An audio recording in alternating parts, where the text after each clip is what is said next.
أعوذ بالله من الشيطان الرجيم بسم الله الرحمن الرحيم ومن يرغب عن ملة إبراهيم إلا من سفي نفسه ولقد استفيناه في الدنيا وإنه في الآخرة لمن الصالحين۔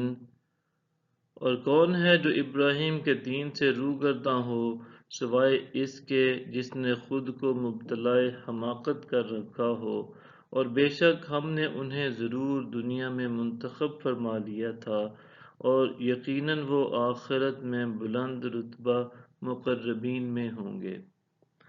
اذ قال له ربه اسلم قال اسلمت لرب العالمین۔ اور جب ان کے رب نے ان سے فرمایا گردن جھکا دو تو عرض کرنے لگے میں نے سارے جہانوں کے رب کے سامنے سر تسلیم خم کر دیا۔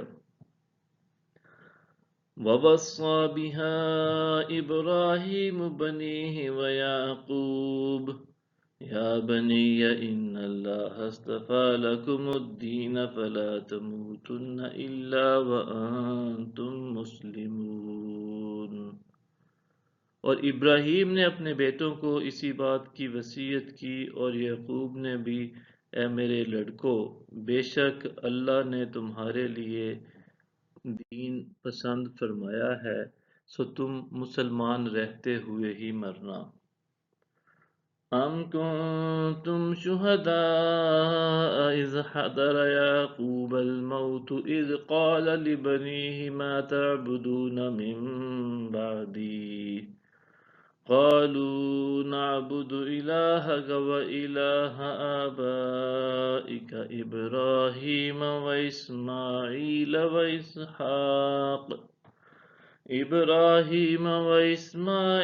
وإسحاق إلها واحدا ونحن له مسلمون۔